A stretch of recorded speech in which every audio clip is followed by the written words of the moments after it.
Good morning. Happy Friday. Friday or Saturday? Today's Saturday. I never know what day it is. Happy Saturday and takeaway from day 2 of UPW. First of all, the virtual UPW is amazing. It's totally worth it. It's different than being in the room for sure, but the presence right in front of you, and plus it is, I must admit, it is kind of fun to be able to just turn your computer off and then come upstairs and go to bed, as opposed to walking 9 miles and heading to the airport or heading to the hotel and all that stuff. But takeaways, the first one I want to talk about today, and I can't believe that I've never remembered this, but on day 2, day 1 is about anything is possible, and then usually it's fear into power of the firewalk experience. We do a firewalk on day 1. This year, with it being virtual, not having trainers there doing a firewalk, not a good idea. So we do a board break. Everybody broke a board. And so day 2 is about getting what you want. So number 1, you got to find out what it is that you want. And then we teach a lot of skills that'll help you in terms of getting any outcome that you want in your life. But at the beginning of the day, the guy that speaks on day 2 is a guy by the name of Joseph McClendon III. He's been working with Tony forever. He's a speaker, coach, great guy, amazing guy. And at the beginning of day 2, he plays Simon Says. And, normally this is in a large arena. I mean, at these events now, we'll easily have 8, 10, 12,000 people. But even back in the old days, we'd have 2,500. So, imagine there's a room of 8,000 people, and they start to play Simon Says. And literally within 3 Simon Saises, almost everybody is out. And then he'll give it first. At first, it's 1 Simon Says, most everybody is out. Then he gives them another chance. Then it's about 3, and everybody's out. And you're down to maybe 20 people out of all of those thousands. So he brings the 20 on stage. And then usually then at about 2 more Simon Says, you're down to about 2, 3, or 4. And then those 2, 3, or 4 usually go at it pretty good. And a lot of times it ends up being 2 or 3 people that win, because he only does it for a little bit more before he quits. What's the point of the exercise? Afterwards, he'll talk to the people who made it onto the stage and then talk to the people who won.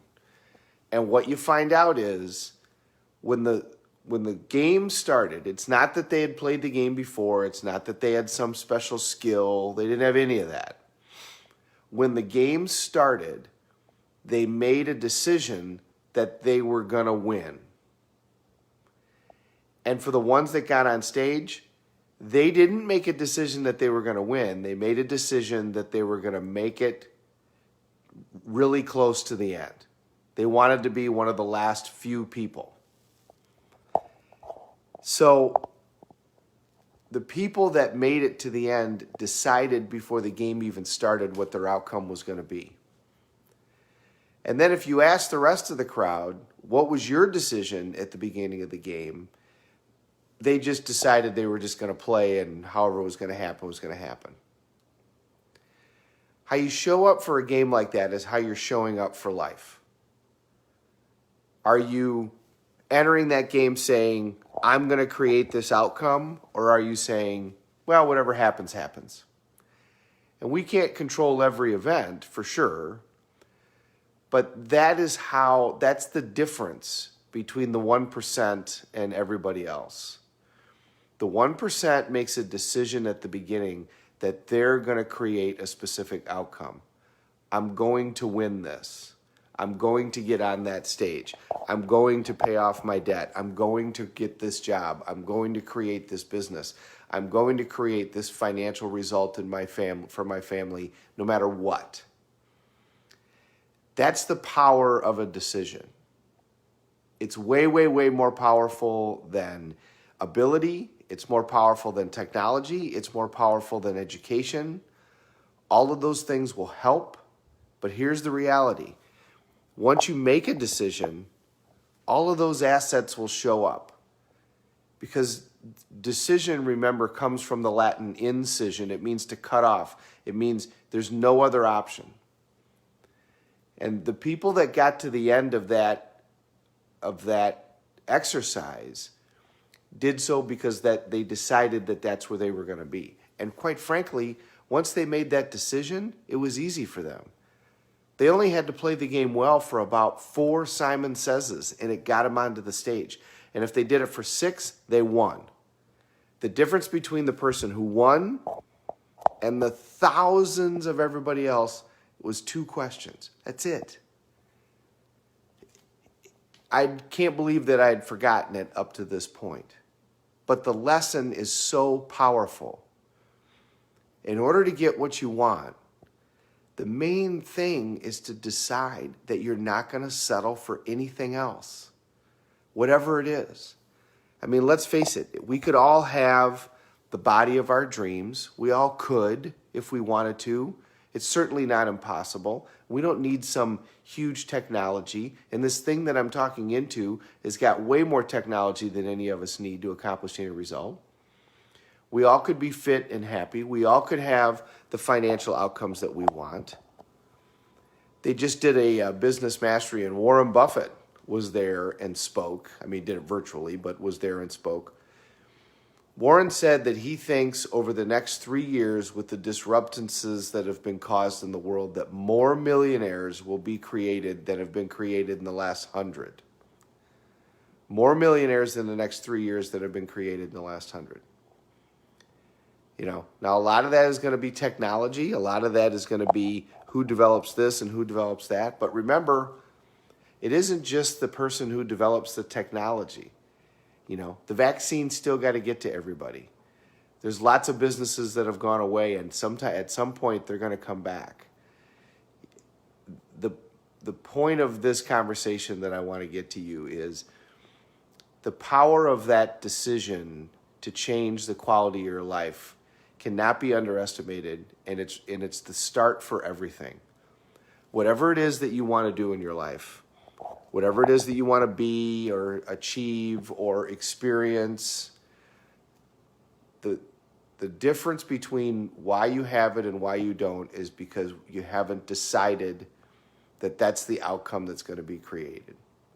Make that decision and then worry about the rest. Don't worry about the how, worry about the why. And when you make that decision, all of a sudden, things to help you are going to start showing up. That's the difference between those that create the outcomes that they want and those that don't. It's truly that simple. Because once you make that decision, then all the rest of the things are going to come in place. All the stuff that we've talked about, raising your standards, knowing your outcome, changing your approach. If you make that decision, all of those things will continue to happen and fall into place and happen for you.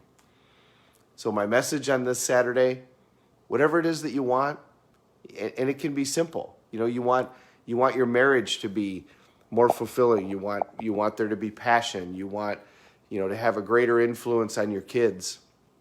Whatever it is, just decide today that you're not going to settle for anything less than that. And then take the next step. And make a note somewhere and remember this day, November, whatever it is, 22nd, I don't even know. So that you can look back 5 years from now and say, wow. I did a share yesterday of a UPW that I went to 11 years ago with my then wife and my daughter. And I had started this journey in 1996 and had gotten myself where I had achieved all my goals, and then I didn't set new goals. I stopped growing. And I'd actually left these events and spent some time away, and I had become miserable. And then 11 years ago, I made a decision that I was done with all of that. And it took me a while, but I got out of the relationships that weren't benefiting me. I changed myself physically, and I certainly changed my finances. But I also had an impact on my daughter's life that was incredible. All of those came from a decision. So make one today. That's where the juice of life is. Good morning, everybody. Good morning, Dolores. Great to see you. Mr. Lampy, great to see you. Rebecca, I hope you have a great Saturday. Mr. Dakin is up and rocking and rolling this morning. Have a great Saturday, everybody. We're all in this together. Let's take care of each other.